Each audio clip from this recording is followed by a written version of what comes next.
Lorsque on m'a suggéré de donner un témoignage,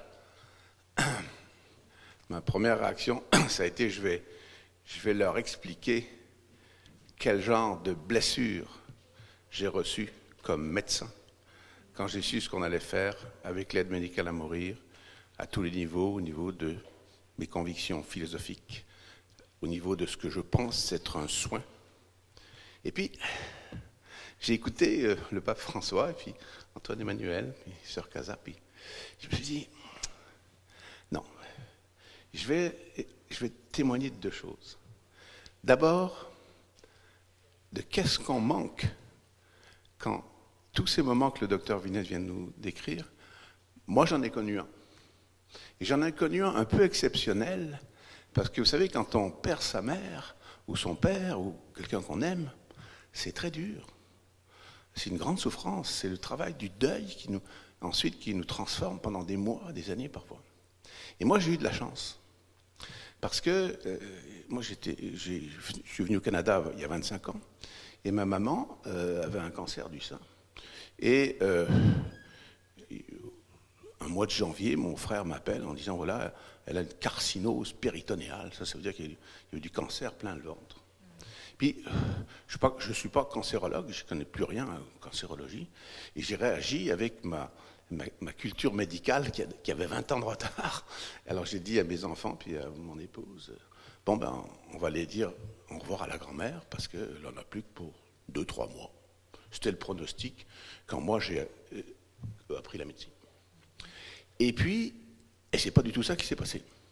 On a trouvé une chimiothérapie qui a stabilisé les affaires, souffrait pas, mais se dégradait quand même. Elle a quand même vécu 2 ans.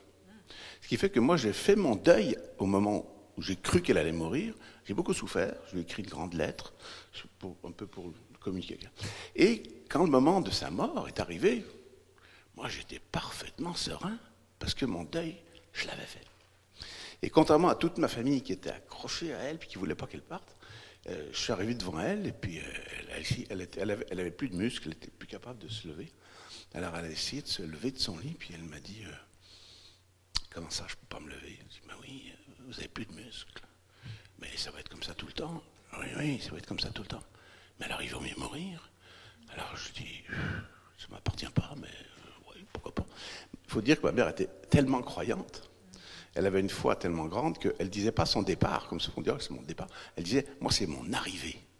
J'attends avec impatience mon arrivée. C'est ça, son état d'esprit. Alors là, elle me dit, pourquoi pas demain? Oui. Et puis là, j'étais serein. Je dis, oui, pourquoi pas demain? Et alors, effectivement, elle est décédée le lendemain matin, mais dans la soirée, on s'est mis à bavarder de théologie, parce que moi, à l'époque, la religion, c'était plus un tourment qu'autre chose. J'ai trop d'idées dans la tête. Alors, dans notre discussion, je lui pose la question, je dis, vous savez, moi, l'existence de Dieu, j'ai jamais douté de ça. Je trouve ça vraiment, je comprends pas qu'il y ait des gens qui doutent de ça, c'est tellement évident l'existence de Dieu. Mais par contre, il y a quelque chose qui me tourmente beaucoup. Et c'est un vrai tourment.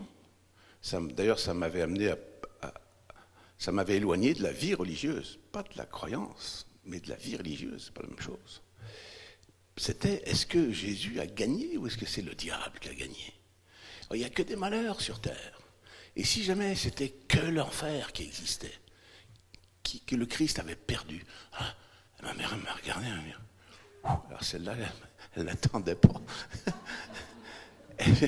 Elle me dit, tu sais Dominique, je ne peux pas répondre à ta question. Je ne sais pas si le Christ a gagné, mais il m'a gagné moi. Et vous ne pouvez pas savoir ce que cette phrase m'a suivi. Cette phrase m'a amené ici, où j'ai redécouvert la fantastique bonté de Dieu. Et si on avait dit à ma mère, à la fin de sa vie, que ça ne valait plus rien, c'est la fin de sa vie, il n'y avait plus rien à faire, et que je n'avais pas vécu ça, peut-être je ne serais pas là. Donc, la fin de la vie est extraordinairement précieuse, surtout quand on a la chance de la vivre sereinement, parce que c'est mieux, c'est pas facile. Puis la deuxième chose que je voulais vous dire, c'est que bien sûr, il faut prier. La prière, il ne faut pas oublier que la prière, c'est à nous chrétiens, c'est notre arme numéro 1. Et en repensant à la mort et à la prière pour les mourants, je me suis ressouvenu que la Vierge Marie, lors de l'une de ses apparitions, je ne sais pas si c'est à La Salette ou à Lourdes, mais elle a insisté, elle a dit aux enfants, priez pour les mourants, parce que c'est au moment de la mort qu'on a le plus besoin d'avoir confiance dans mon fils Jésus, et c'est là que ça se passe le plus mal. Donc, priez surtout pour les gens qui sont en train de mourir. Et ça, je crois que c'est une leçon qu'on doit absolument retenir, qu'il faut prier pour que chaque personne qui est en train de vivre les dernières minutes de sa vie ait la grâce de pouvoir se jeter dans les bras de Jésus avec bonheur. Merci de m'avoir écouté.